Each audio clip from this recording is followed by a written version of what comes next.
Welcome to our ninth and final session of the SEL Day 2025 Summit. This session is Business Leaders Tell Peers Why Supporting SEL is Essential to Their Businesses. I'm Jim Vetter. I'm the Executive Director of the Social Emotional Learning Alliance for the United States, along with the Urban Assembly and 6 Seconds. We have been working in close collaboration with the Collaborative for Academic Social Emotional Learning and Committee for Children to put on SEL Day 2025 with the theme Skills for Success, Ready for the Future. And we'd like to say, if you're looking to find out about the earlier sessions in the summit, if you go to the SEL Day website and look under the Summit tab, you will see all the previous sessions, and the recordings of most of those earlier sessions are already posted on the website. So if you missed any of those sessions, once this one's over, you can go on the website and enjoy those other sessions as well. This session will be recorded, and the recording will go up on the SEL Day website Summit page a little later today. We have been really finding, of course, at the summit today, there have been so many people who have joined from all over the United States, from many other countries in the world.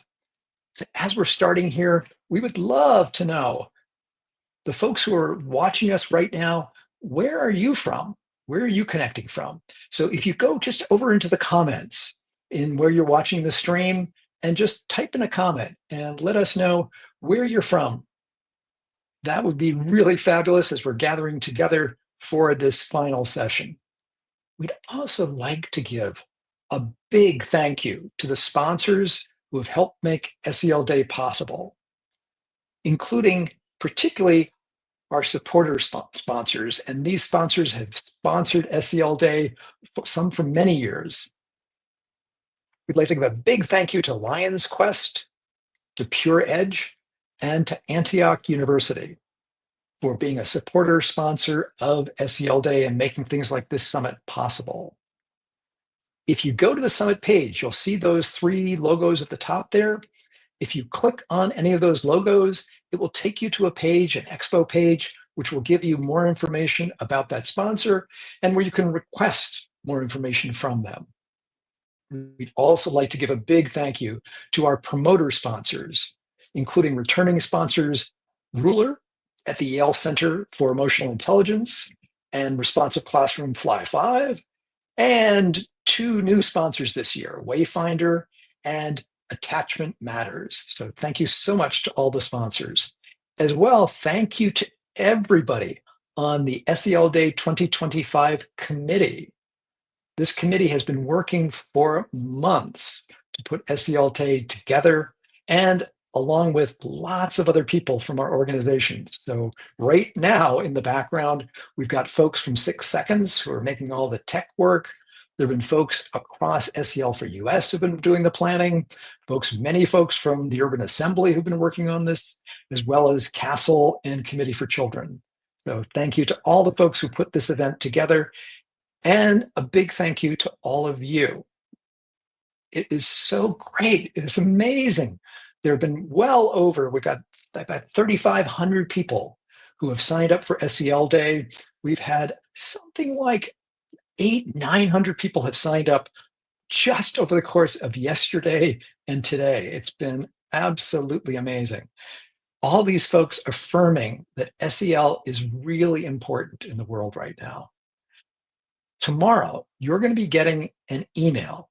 If you signed up for SEL Day, you'll be getting an email which will have a very brief 6-question SEL Day survey. We would deeply appreciate if you would fill out that survey, because that will really help in pushing things forward and promoting those kind of personal and interpersonal skills that we know all young people need and that employers want. So please do take a moment when you get the survey just to fill it out. And let's go right now to Business Leaders Tell Peers Why Supporting SEL is Essential to Their Businesses. And kicking the session off, I'd like to turn things over to Dr. Henry. Thank you so much. Thank you so much, Jim. Appreciate this. It is an honor and pleasure to be here. Wish everybody a wonderful SEL Day. Thank you for the work you do. And thank you for the entire community for investing in our future.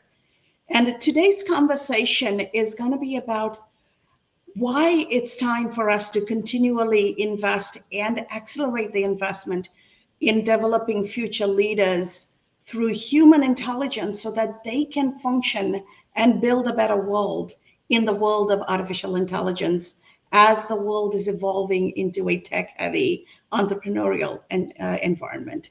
So as we look at that, and as we look at how do we bring the right thought process and the right business education interaction into this endeavor, to have this conversation with me are three individuals who are renowned and prominent in their own field.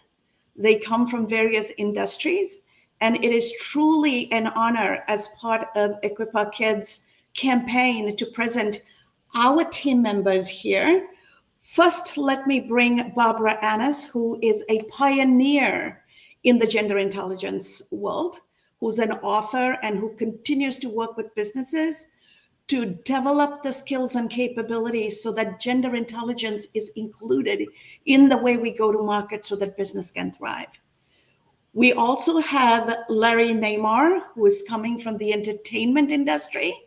Art imitates life, and the arts and the world of movie making and entertainment has a lot to do with how we educate, how we showcase life, and how we truly tell our stories. So he is going to talk about how the entertainment world and the messaging is needing emotionally intelligent SEL rooted individuals to grow up and become leaders in the industry. And last but not least, we have Nikki Ko, a innovator and leader in the world of AI. But he takes such an entrepreneurial and whole person approach that he believes that building a whole person with a heart, mind, body, and a spirit, and in that whole person, then cultivating that artificial intelligence and technology skills, that is what's going to move the business world forward. So I am super excited and honored to have this amazing panel. And I am going to kick this off with you, Barbara. Talk to us a little bit about why gender intelligence is important and why we need to understand that men and women are biologically constructed differently. And taking that into consideration is part of our ability to build for success in business. Thank you, Cass. Yes, so I've been working on this for 35 years. I've written 6 books on the topic. The latest one just came out called The Brilliance of the Female Mind, which really talks about what women bring and how their brains are wired differently. So I'll give you a couple of ideas around that, and then really say what difference does that difference make, which is super important, right? So what we've seen is that over 1 million brains have been tested in 30 countries, all continents so far. AI, by the way, is really creating an explosion of being able to really look at male and female brains in record time. Before, it would take us decades to get a solid amount of data. Now we can get it in record time. So last year, Stanford published this, you can see it online, or we can send you a link, around that there was a 90% confidence level when they measured male-female brain around what we call convergent thinking versus divergent thinking, right? So in corporate America and around the world, we've been working for 30 plus years, implementing gender balance, but also gender intelligent teams, because when it comes to empathy and social emotional learning, women are naturally wired for that, right? And that's so important. So there's 62 studies that have been shown globally that shows that when you have that difference thinking, not great minds think alike, but great minds think unalike, that makes a difference on the ROI and many other aspects. That is such a brilliant nuance. Thank you so much, Barbara. So I want to move to you, Larry, to talk about, in the world of entertainment, why is human intelligence important and why we need to invest in SEL in young people as part of developing the industry and making it thrive. Sure. Well, you know, the whole industry has changed incredibly dramatically over the last, particularly 30 years. What used to be a very US centric business. I mean, when I would do a business plan when I first got in and I would do financials, I would weight at 95% US and 5% other. Um, we really didn't think, but back then you had to come to Hollywood to make things. You needed big sound stages and $250,000 cameras and stuff. And you look at the business today, the U.S. is only 30% of the global media market, and I could take my cell phone and go off to Africa tomorrow and make movies. Um, we need to bring up a next generation of people who really understand technology and diversity and how to you're going to be making product or content in all different parts of the world on all different kinds of equipment, and we need to bring up this next generation of working people who understand that and can thrive in that kind of environment. That is amazing, and they need to be able to adjust and function in those societies. So that is such a brilliant insight into why we need to develop young people with SEL. Now, I want to come to you, Nikki. I love what you do by integrating a whole person approach with that AI so that you create a human intelligence, artificial intelligence side by side journey to build a future generation of leaders. Talk to us about what got you into this and why you feel so strongly about the need for it. Sure. I was teaching business school at different universities. I was teaching at Wharton and BYU, and a lot of my students wanted to create their own entrepreneurial ventures. And so what I decided to do was create an AI startup house where I have a 10-bedroom house, and people would live there for 30 days, launch a business, and go from zero to leaving with their own business plan, their own business, profit, a book, commercial. But that, any one of those things could take, without AI, it could take over 30 days. But that's not an example of what you would do in 30 days. You might do all those tasks in just one day using AI, which is pretty phenomenal. But on a social emotional level, one of the cool things is at the start of every single day of us doing these 150 tasks over 30 days, we start every day with social emotional learning training, where not only are they learning, they're actually building the curriculum to help each other learn social skills. Something that we do in our tech houses. I'm literally just a few blocks away from one of our programs in LA. I think it's a really amazing opportunity. We have people as young as 13 who have created their own businesses, launching AI chatbots that they can communicate with other people. The fact that we actually have a company where our head of operations graduated from the program, and he's actually 14, but he's able to use AI, and I trust him because AI allows somebody who is able to take the tools and develop social skills and lead a team, but also have the technical skills without any coding experience to be able to lead a team, grow. And I think that this is going to be really the future education. So I've been traveling 4 to 7 times a week. I've taught in every continent in the last year. And I've taught also in both the college level and also schools. And it's amazing how fast people pick up these skills to the point where last month, I actually went to a program where kids were age 12 to 15. I offered a job to every single person in the audience. All they have to do is enter this internship program. And half the program is teaching soft skills. I call it Christ-like leadership, not necessarily because they have to believe in one religion, but because they're learning how to use skills of empathy, communication, doing difficult conversations. But at the same time, they also are using those AI skills. And I would trust any of these kids to actually get the job done more than even adults that have college degrees, because they're able to use these AI skills to develop everything from marketing creatives to expedite their marketing, to go to their sales, to really produce actual tangible results at the end of things. And I'm super excited by it. That is such a brilliant connection you're making with servant leadership and SEL. SEL skills allows us to build servant leaders who truly are going to be mindful and intelligent as they evolve into future leaders and entrepreneurs. Thank you so much for that. And that, Barbara, segues me into what you so diligently invest in and train companies in, the importance of having intuition and emotional intelligence, and the importance of having logic. And the masculine brain and the feminine brain are different. Talk to us a little bit about why businesses need to understand both of those, And what is the best way for businesses to get engaged with educational institutions so that they pull the kind of capabilities out of the education system to build for the future of work? Wow, that's some big questions there, but I'll get started. Yeah, so one of the things that we've seen is that when you truly understand the hardwiring between male and female brain, you actually see the strengths, right? So you're able to actually say, wow, I see it. He looks at it this way. She looks at it that way. We have the best solutions when we have that.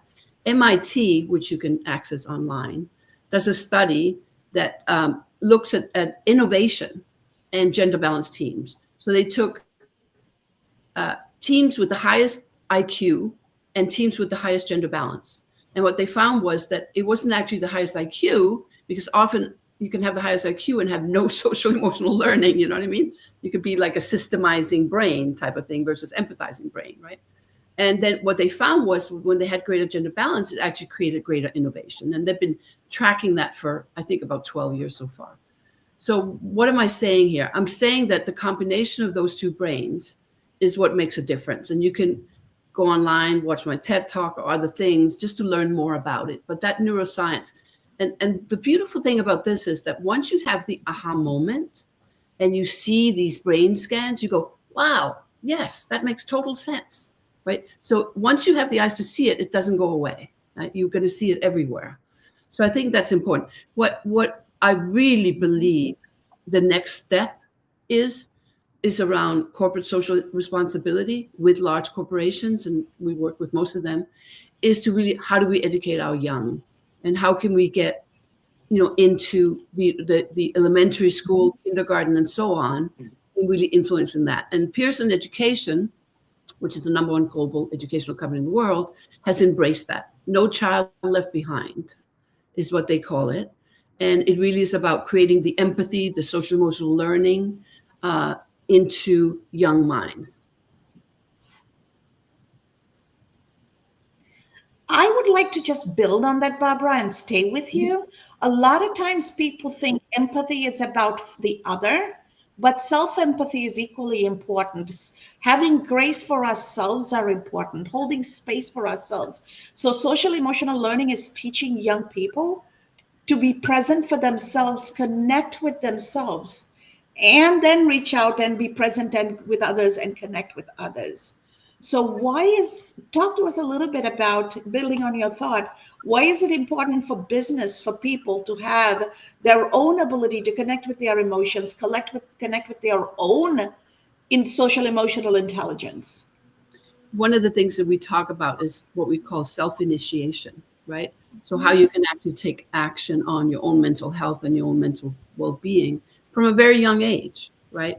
Have the feelings, have the big feelings, etc. But how do you actually process that and develop from there, right? Now, to put a gender lens on it, women and girls, but women tend to scrutinize themselves more, and women tend to internalize things more. So when something goes wrong, women internalize it and then they ruminate about it. And that has a huge effect on their mental well-being and mental health. So we do a lot of work in the area of understanding that there are these potential pitfalls and how can you actually navigate to get out of them, right? For example, I tend to worry a lot, and I know I'm wired that way. So what I do, I say, okay, all right, hold it. Is this useful for me to be worrying about this right now? Is there any cheese down that tunnel? No. And I let it go. And those simple tools are so important to instill in a younger age, so we don't have to hit 35 or 55 or whatever and learn it then, right? So it's really, how do we get it into the younger generation for sure? Thank you. I so appreciate that insight. Thank you, Barbara. Larry, as I am building on this, the entertainment industry, one, has to have people who are in the movie making and video industry truly be able to feel the emotion and show up that way. But at the same time, people in the news and media, we want them to report the facts and not get emotionally pulled in and bring their biases in, right? So we need that balance. We need to be showing up in the different places in the way we need to. How can social emotional learning and these skill sets instill those capabilities and the ability to discern when to use what so that your industry and the recipients of that entertainment and that news can benefit from it? Sure. I think, well, first, I think we need to recognize that certain of our systems are terribly broken already. I mean, we here in the US, we think we have, CNN and MSNBC and Fox, kind of representing the spectrum. But I don't think anybody realizes that these are totally commercial ventures. The days that we used to have like journalists who really were in search of the truth, that's not true anymore. That's not happening. So, CNN projects who they think a potential audience is on the left, and they have people that just write stuff that people sit behind a desk and read. So we have readers, not journalists. And then on the left, we have Fox the same way. They know who their audience is, and they create the stories to be them. So we need a whole new generation of news gathering places, and then we're going to need people to stock those who really do understand that they're supposed to be in search of the truth and reporting the truth, as opposed to just reading what's going to bring advertising eyes to the screen. I mean, so there's a lot to be done there. I am glad we are having this conversation, Larry, because what's coming up for me is in my day job. Part of what I do is work for a tech company, and we do cybersecurity and related services for governments and businesses. And most people don't stop to think, but what is disseminated through the technology environment can shape the mindset of people, and security can be compromised by the lack of emotional intelligence, because we don't need to have wars with other people coming in. These media mediums can actually turn people against each other, and people can get into war with each other in so many social ways.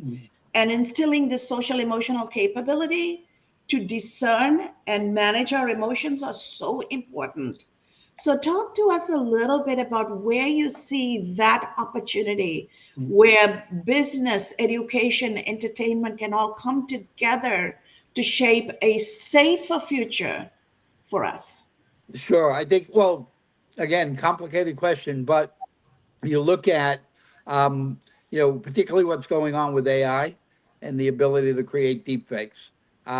We need to get people, we need technical systems, so that we could almost place reliability numbers next to things. So if you watch something, where we could actually use AI to say, this is 95% chance that this was, created by AI and is not necessarily the truth. And then, people who really have that emotional capacity to go out and understand that. I mean, there are so many people now that are just into all these conspiracy theories and stuff like that. I mean, really crazy stuff, because in certain the media that they're consuming are indoctrinating them into these wild ideas and stuff. And you just look at the power of. I mean, if anybody knows it, my other life, I created Entertainment Television, which, you look at the Kardashians.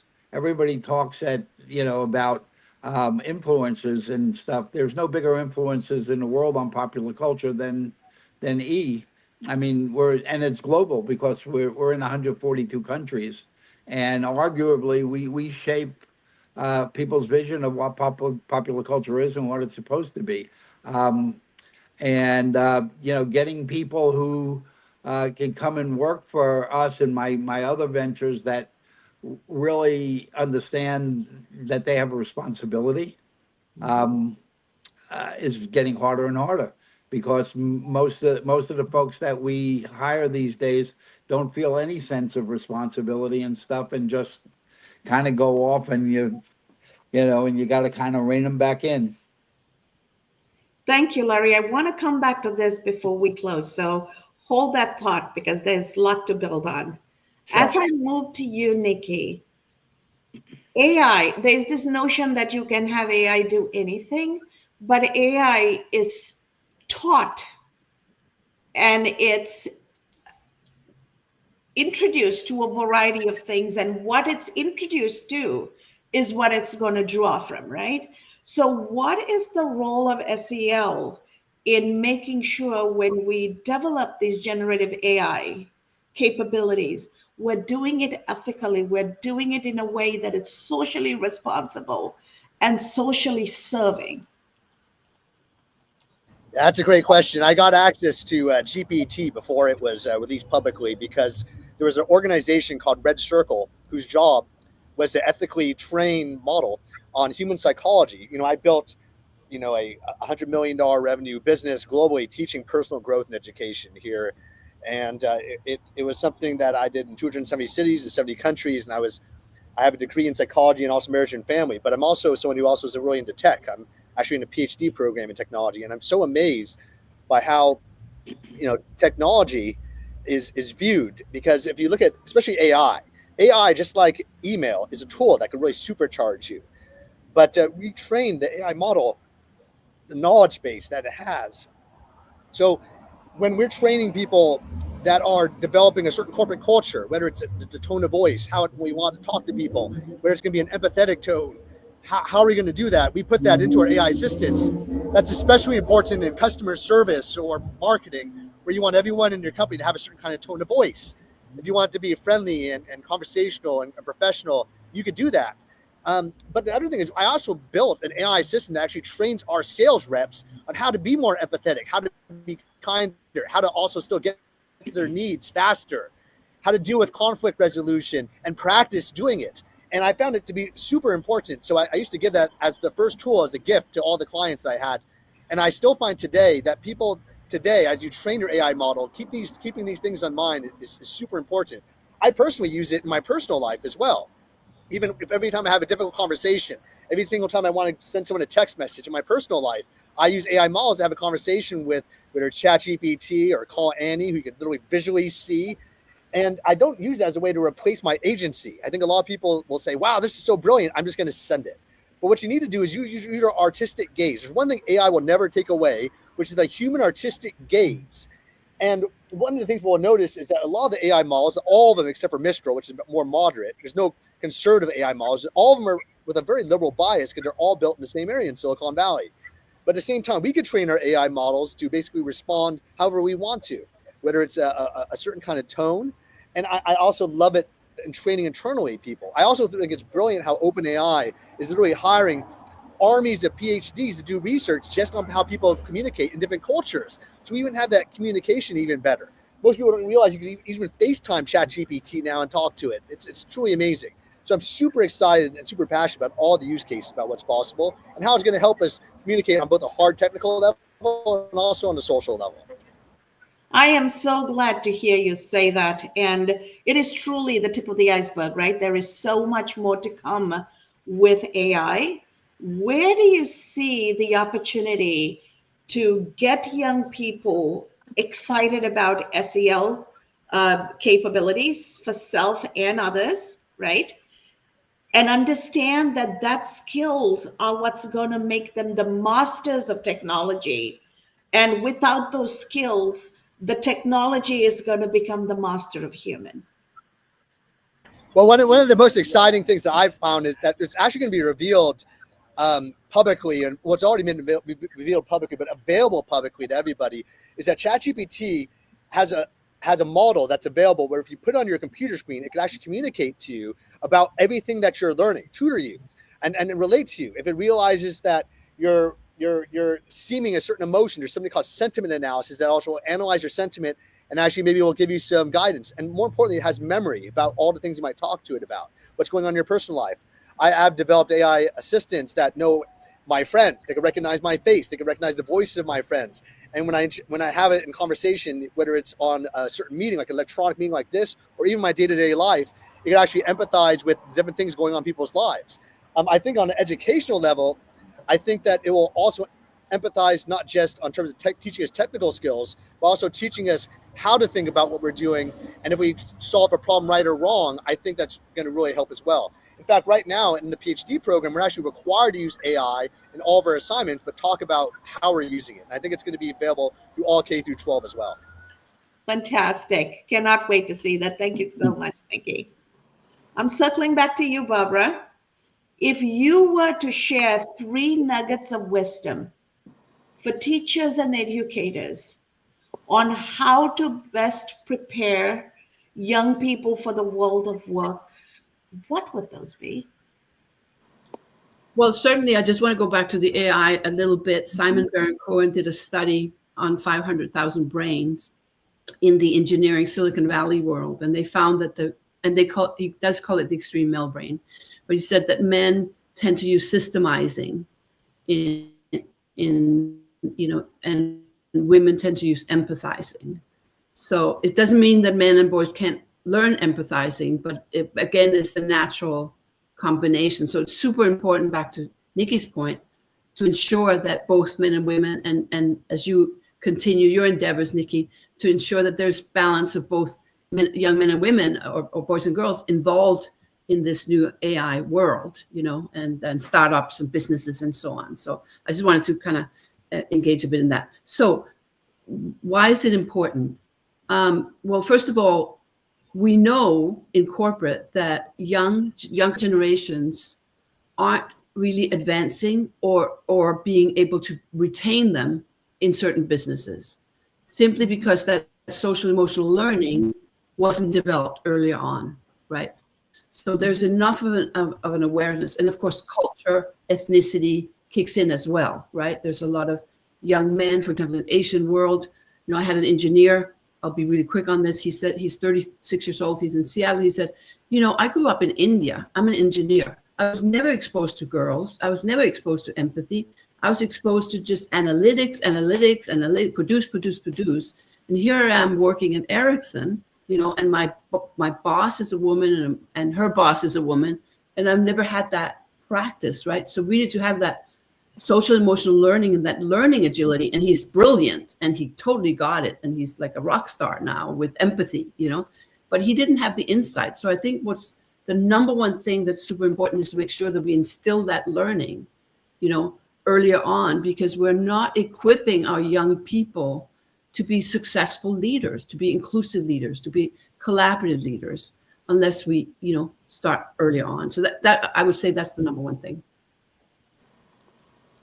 Thank you. Thank you so much, Barbara. Same question to you, Larry. If you were to share 2 to 3 nuggets of wisdom for teachers and the education system of what they need to do to develop strong future leaders for the future of work, what would those SEL capabilities be? Sure. Well, again, if you go with my feelings about how the media world has become global and stuff, you could make media anywhere these days. We really need to think on a global level, not just the US level. And I think if you look at it, if we get our hands really around technology, particularly AI, and I think if you combine AI with holographic technology, you could do things where we could find the best teachers of whatever the subject is, and we could actually bring those same teachers into every classroom in the world in the language they're supposed to speak at the level they're supposed to, make them totally interactive. And I'm actually on the board of the Einstein Foundation and stuff, and playing around with doing holographic Albert, teaching the theory of relativity.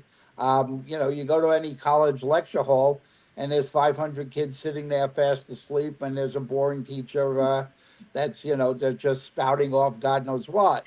I said, but what if we were actually able to capture Albert, and Albert could teach the theory of relativity to a kid in Ghana, to a kid in China, to a kid in Boston at the same time, and be teaching it. Just think of what that does to the entire education system, where we could then get the best teachers in whatever subject, and they could literally teach interested kids around the world. So, I'm a think globally kind of person. You got me excited to go back to school. If a hologram is coming to teach me, I'm in the classroom. Thank you so much, Larry. You made my day with that creative way of thinking. And so, building on that, Nikki, how far away are we integrating AI to hologram? And Oh, we're doing imagine, that now. We're nice. definitely doing that now. I'm actually working with the Dalai Lama Foundation to actually build a Dalai Lama video streaming avatar that you could talk to with its knowledge base. We have tens of thousands of hours of his content in terms of audios, videos, and written material. And I think also in terms of what we were talking about in terms of like Einstein and actually having an AI university. Technically, AI and with the VR and AR is actually quite reasonable, even with no code solutions today. Um, we actually built one for a Hare Krishna temple that I visited in Miami yesterday for their guru, and I think it's truly quick and easy. All you have to do is take a 2-minute video and just talk to the AI tool about the knowledge that you want to have, and you could also connect it to, of course, much more comprehensive data to get more accuracy. But that stuff is available today. And I think it's absolutely amazing that most companies are not using it right now, for AI assistance. We developed a tool with one of our partners called AI Bot Studio, where you could literally develop AI bots with the text message and also voices being added in about a month. And we're going to make it publicly available for video soon. But this is all stuff that's available now that you could use with many, many tools. In fact, many people use Canva for free, and it has a HeyGen integration that you could use to also do this even available. So many day-to-day tools are available to actually make this a very realistic possibility today. So, in order to make that happen and make sure this is an ongoing endeavor and we are creating a future ready workforce, what would be your nugget of wisdom or two for teachers and the educators? Nikki. I think that my favorite thing that we love teaching in our AI Startup House, we also teach this to students, is entrepreneurship and entrepreneurial mindsets. This doesn't necessarily mean you have to be an entrepreneur, but you have to teach people how to think creatively, how to empathize and understand through identifying people's needs, and then how do you solve those needs in a collaborative way. I think a lot of people think about the opposite standpoint. Hey, how do I build something that's really awesome that I would like, and then try to like put it upon other people as opposed to seeing what other people like. So I think that the communication in terms of understanding how to outreach, how to connect to other people, how to do that, whether it's using AI for like social media platforms, or how to do it even to like, I don't know, accomplish a certain kind of message that you want to have in your marketing and your sales copy and your videos is super important. But we can teach our youth that now.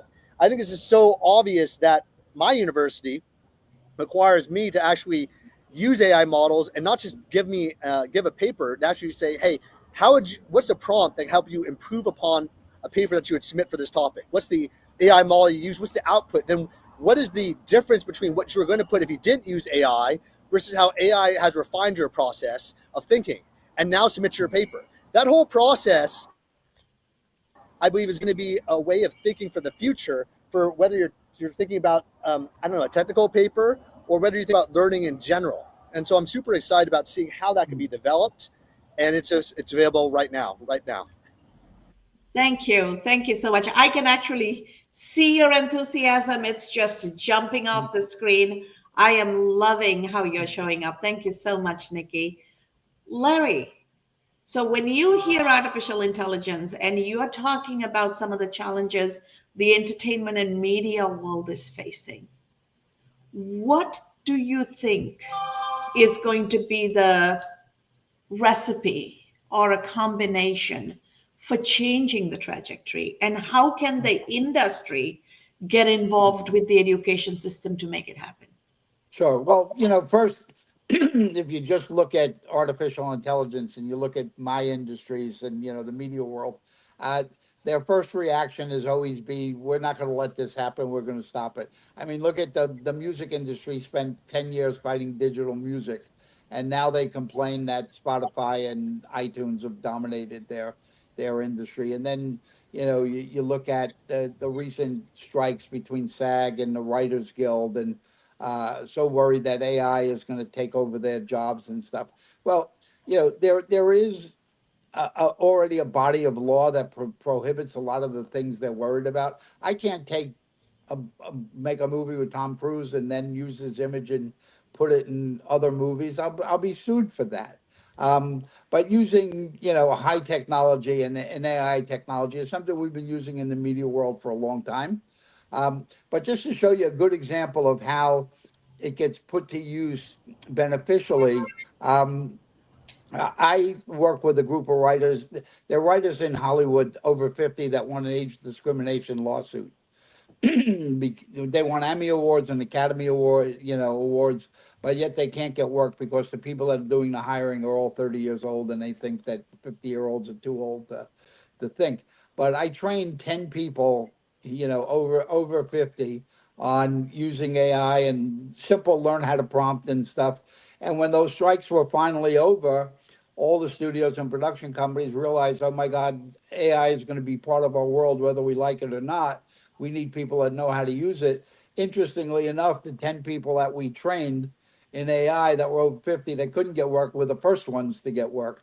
So there's really positive stuff that could come out of it. Our legislators are so far behind in doing. I liken it to like a 12-year-old kid can't just take the keys to a car and drive. You got to be a certain age. I mean, there are rules that don't exist now because the people who make our laws are just afraid of it, and they think if they put their head in the sand, it's going to go away. So we need some rules and regulations that go around it, but at the end of the day, it's inevitable. People who used to own horse ranches weren't real happy when somebody invented the car. But if you look out your window, there's a heck of a lot more cars out there than there are horse and buggies. Technology is going to happen whether we like it or not. We just need to figure out the proper framework so that it operates for good and not bad purposes. And you make a good point. Technology is a means and an environment and an ecosystem, but we're still human in a human society. So, what does the movie industry need to do to step into the world of education and nurture and draw out the right qualities so that they're grooming the next generation of leaders they need? Well, I mean, the first step is to get them to stop fearing the new technology and stop fighting it and realizing that it's coming, and that we better start training people at a very young age, not just in AI, but in fitting into a workplace. I mean, particularly in this country, this is the first generation of kids that we have that realize they're probably not going to do as well as their parents. When I grew up, it was just a given. It was like you were gonna have a better life than your parents did. You were gonna make more money than your parents did. It's not like that anymore. And so kids are growing up with a different mindset as to where they're gonna potentially go and stuff. And we got to start dealing with that stuff at a very early age, or we're gonna end up. I mean, right now we're in a bind. Finding good employees that are in their low 20s is not an easy task. Not easy at all. You're right. One of the struggles we are having, actually, we're having two sets of struggles. The young people don't have the emotional resiliency and therefore can't cope with the various confluence of events that are taking place real time at work. Yeah. And parents are intervening. At work, parents are coming in because we've had a helicopter parent generation raising the kids, right? So parents are trying to enter the workplace. And now, as a workplace leaders, we are having to deal with our young workforce and their parents or their guardians. And the inability to be emotionally resilient is also showing up in other ways where they're so used to doing math on a device.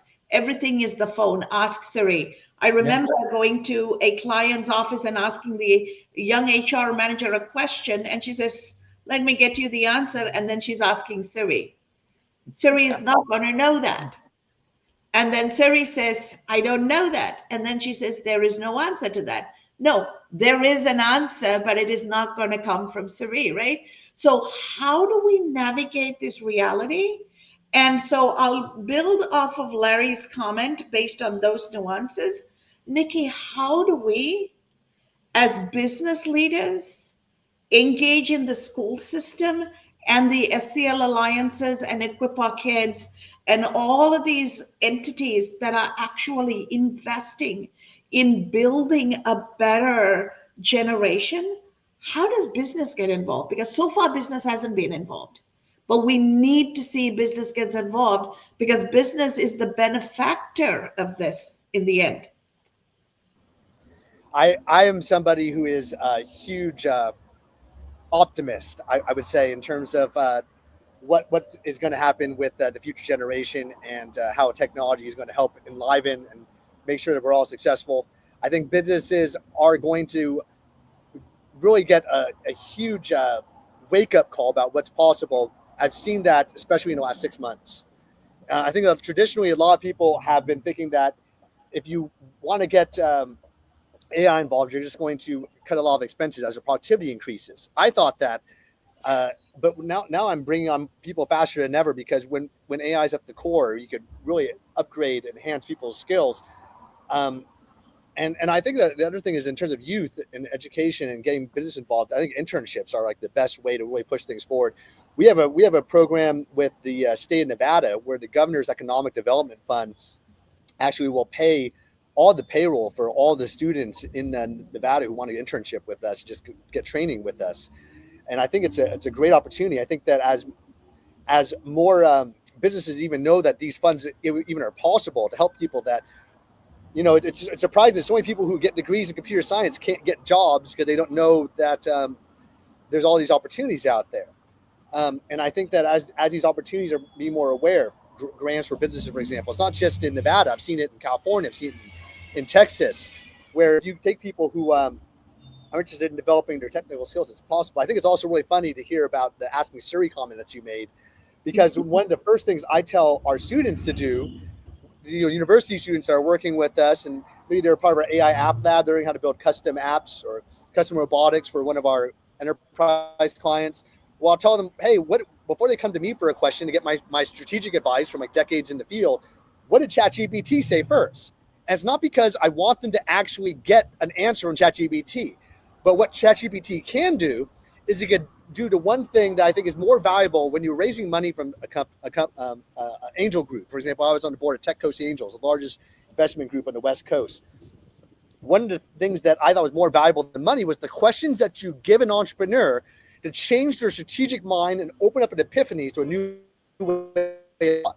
So if you don't have a strategic advisor, most people aren't part of the Young Presidents Organization or CEO Club, they could talk to at least an AI model that might be able to bounce ideas off of them and make them think more deeply about what's possible, especially with challenging family situations or dating situations, funny enough, or even in business life.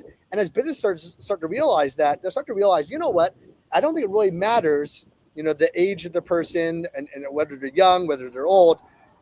I think that also previous generations have believed that you might take decades into the field to master a skill. Now you can master like dozens of skills and you can do it in a very short period of time. Absolutely.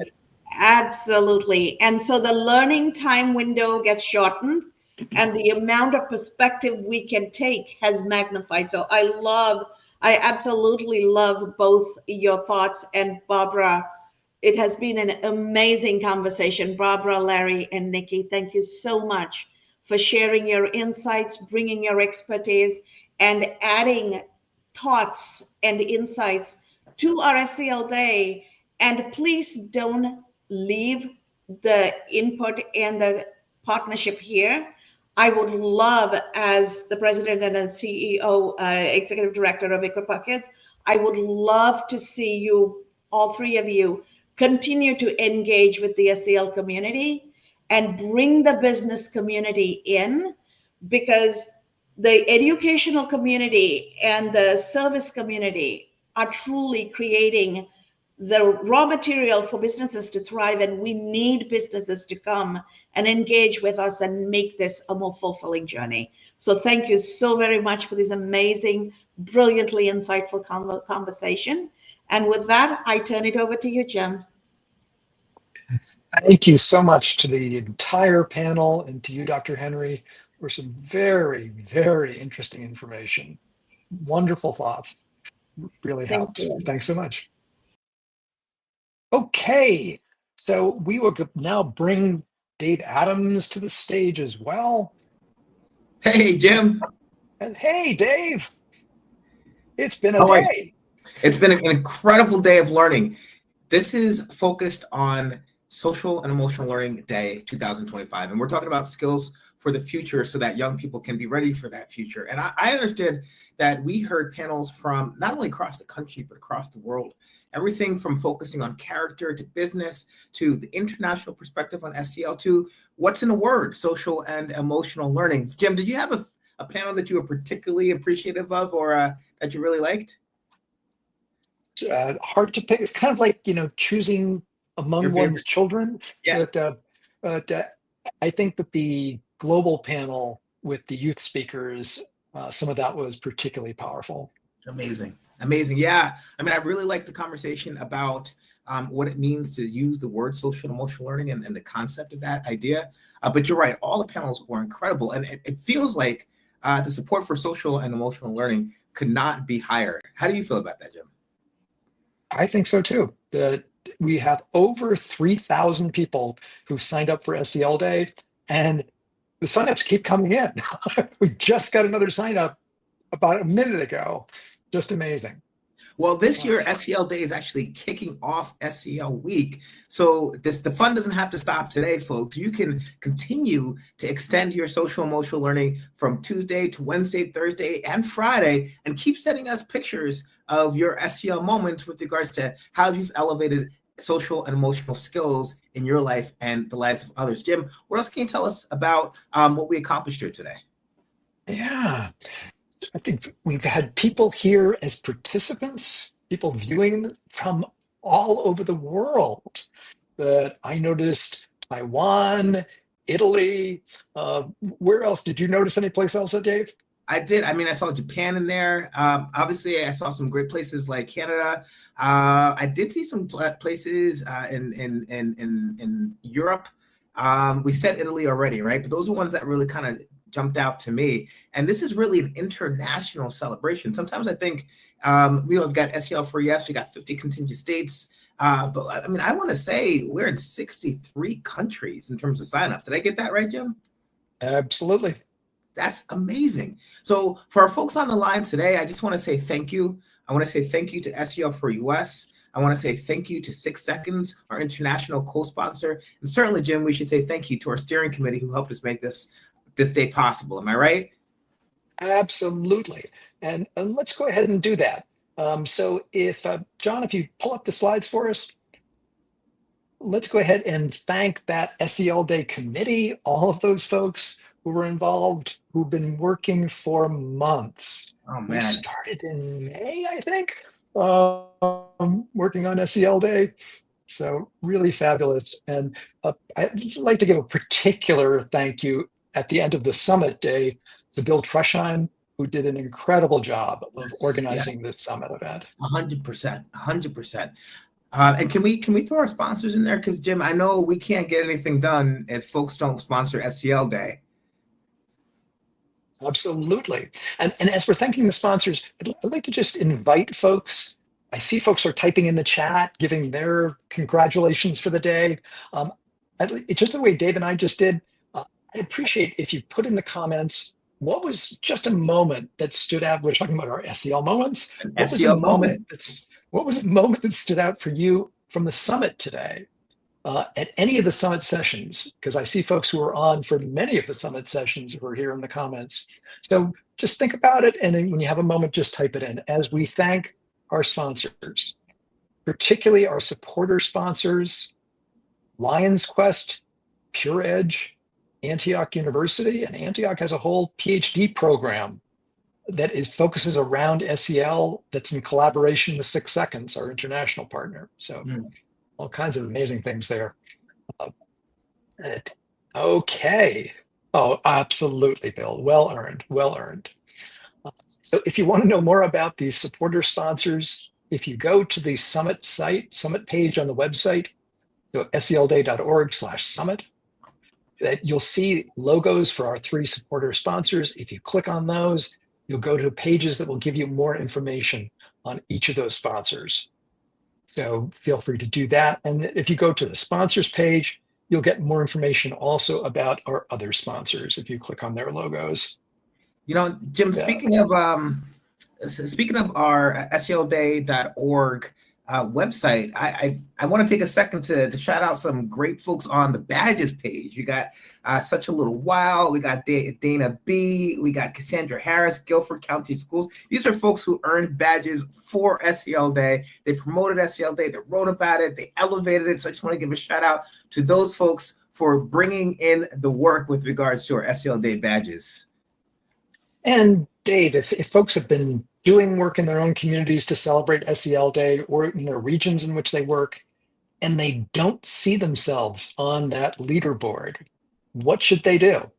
They can certainly go to selday.org, put themselves in for a badge, and they will get that badge, right? I mean, as I said before, SEL Day is kicking off SEL Week this year. So there's plenty of time to continue to elevate and amplify social and emotional learning. So if you did all that stuff for SEL Day today and you want to be recognized, you just need to go to selday.org, go to badges, sign up so that we can recognize you for the work you're doing to promote and amplify social and emotional learning so our kids are ready for the future with skills that they need.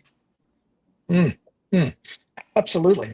And that, with all, I see that Matt has commented that Matt loves all the connections between higher ed and K to 12. We need more work in that area. And we appreciate you, Matt, for the work that you did on behalf of the steering committee. Thank you. Okay. And we've got another comment there. Oh, well, thank you for being here. Spent the entire day with us. That's our friend from Brooklyn, Naquan. His daughter went to an urban assembly school. We see you, Naquan. Thank you for the work that you're doing on behalf of New York City Public Schools youth. Oh, fantastic. And Naquan says, I now have a clear understanding of SEL and I truly appreciate the experience. Well, we appreciate you being here with us all day. All day. That's just like you, Jim. I appreciate you. Absolutely. It's been an absolute pleasure. And as folks are thinking about how this experience has been for them, just remember, if you signed up for any of the SEL Day sessions, if you signed up for SEL Day in general, you will get tomorrow in your email a very brief, it's just a 6-question SEL Day survey. And we would really appreciate if you would take just really 2 minutes. If you think about it very deeply, maybe 5 minutes, but really 2 minutes to fill out that SEL Day survey. And that will give us information that will really help us as we're working with you to promote those kind of personal and interpersonal skills that we know that young people need and that employers want. Jim, would you call them skills for success? I would call them, I think, skills for success. Amazing, amazing, amazing. Well, look, Jim, I just want to say thank you to you. Thank you to SEL for US for putting this on. This is a day that we can amplify and support social and emotional learning. We have SEL moments from across the world. It's only 6 o'clock here on the East Coast, folks, so there's still plenty of time to continue to elevate social and emotional learning in your state, in your country, in your town, wherever you want to do it, right? And so we got some great proclamations that have come in. We have some proclamations that are coming in, and as long as we have folks who continue to care about the social and emotional development of young people, we will have SEL Day to honor and amplify their work. So I just want to say to the folks who are on the call today, to the Naquans who started at 9 o'clock and went all the way to 6 o'clock, thank you for your work, thank you for your energy, and thank you for continuing to care about the social and emotional development of young people. Jim, I bet you same time, same bat channel next year, we will also be having a similar conversation, am I right? Absolutely. So put that on your calendars that we'll be doing SEL Day and SEL Week again next year. So for right now, that's a wrap.